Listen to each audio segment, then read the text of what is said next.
Uyu munsi ni umunsi ukomeye cyane nk'uko mubivuga, ni umunsi maze iminsi nsengera kugira ngo Imana impe imbaraga zimira izindi mbaraga zidasanzwe. Ni umunsi ntamenye uko nsobanura, sinzi niba navuga yuko ari umunsi, ni umunsi uvanzwe, ni umunsi urimo intimba nyinshi cyane ku muryewe n'umuryango, ariko hakaba hari ihumure kubera Imana. Nkaba mfite n'ihumure muri jye kubera Imana.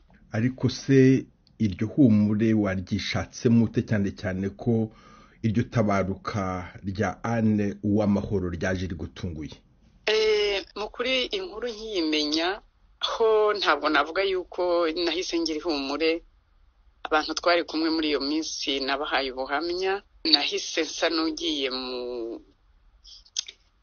n'upfuye nanjye.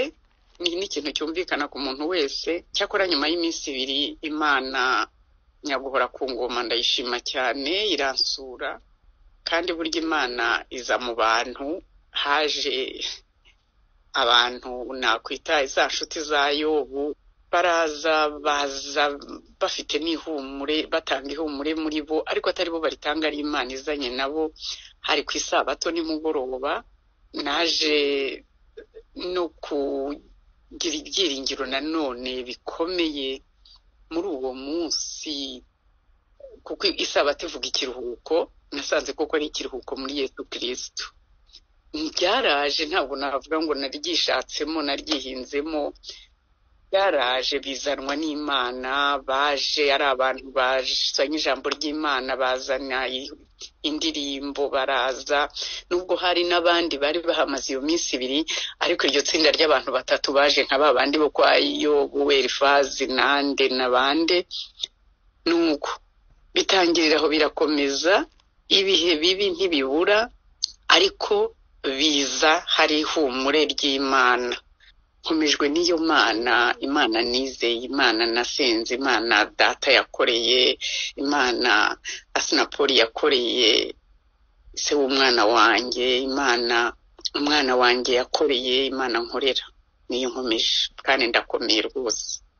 Ariko se kuva wabwirwa iyo nkuru mbi y'urupfu rw'umukobwa wawe, ni ryari wemeye koko ko Anne Rwigara atakiriho? Narabanje nsa n'uyobewe ibyo ari byo, numva birandenze. Twari tumaze iminsi tuvugana, cyakora iryo joro nari narayimwandikiye ntiyansubiza. Twari tumaze iminsi tuvugana atameze neza iminsi mikeya, ariko mwitegura no kuza, ariko numva hari nta kinyirukansa. Ntabwo natekerezaga drame nk'iyi ngiyi, ikigeragezo nk'iki ngiki. Narabanje birandenga, nanga kubyakira, nanga no kumva hari ngo bya bindi tuvuga ngo Imana ntiyabyemera, ariko burya nta kimana itemera. Nta kimana itemera kibaho. Ibintu twagiye tubona mu buzima bitwereka ko ikintu cyose kirashoboka. Kandi buriya byabaye ku bantu batubanjirije muri Bibiliya no mu babyeyi bacu no mu byo twabonye. Ni urugero tuviva, ni urugero n'ubu ngubu tubamo.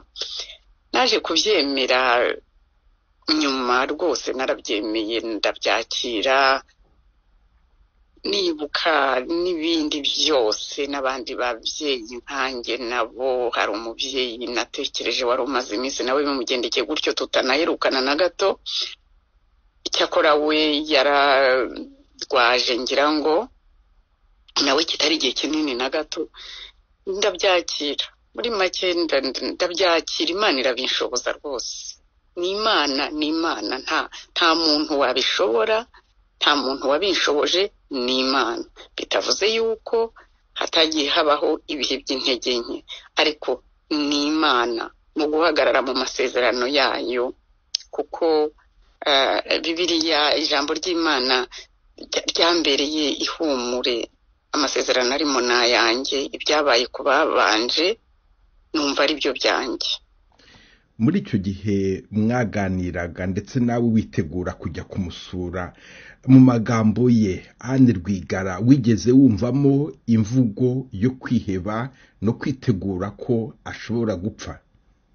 oya yambwiye mu minsi ya nyuma, yambwiye ko arembye ya nyuma na nyuma, ariko nabyo simbitindeho cyane, nkabona ko ari ibintu ngomba gupasa muri iyo minsi nk'ibiri. Yarambwiraga ati ndarembye ndaribwa, ariko yabimbwira nkumvamo ibintu nkurikije ibintu njya numva mu banyarwanda byinshi byipasa mu banyarwanda kandi bakiri bato nkawe, b'abana b'abasore inkumi, nkumvamo ikintu ndanabimubwira, ariko Imana irahari irabirangiza, humura, reka nitegure vuba vuba nze.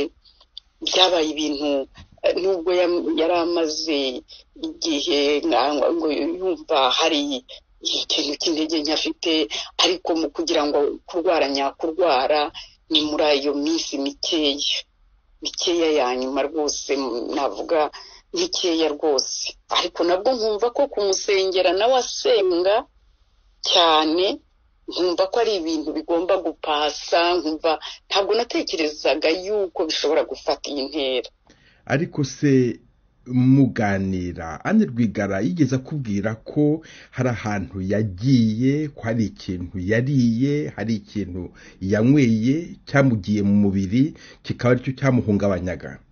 We yarambwiraga, naramubazaga nti wariye he, ko ibyo bintu mbwira numva ari byo bimenyerewe muri sosiyete y'abanyarwanda muri iyi myaka, kandi ko bimaze igihe.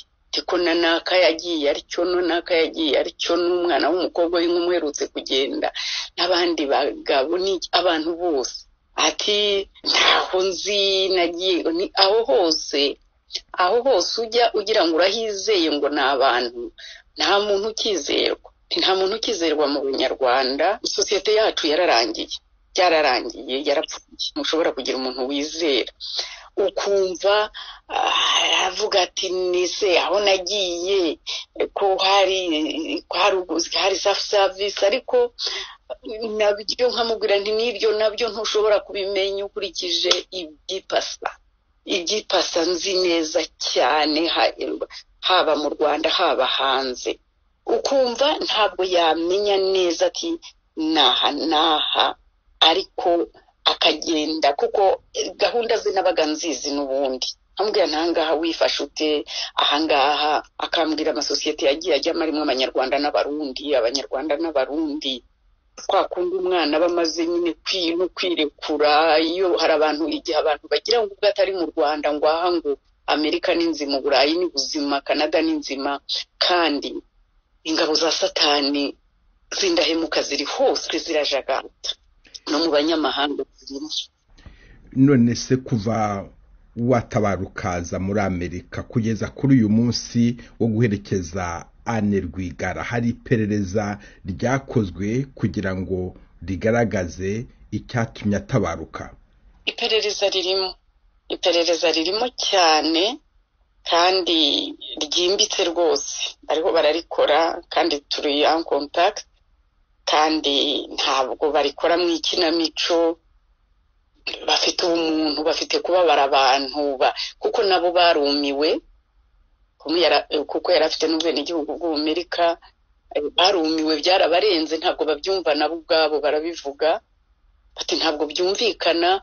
Nkurikije ukuntu uyu mwana wirinda cyane mu byarya, mu byanywa, gukora siporo cyane, umuvegetariyeni mu bintu byose, ubuzima bufite intego kandi bufite icyerekezo, bwirinda kuva ari muto, ubuzima buba mu Mana cyane, mbese ubuzima butanywa inzoga, butigeze bunywa amatabi,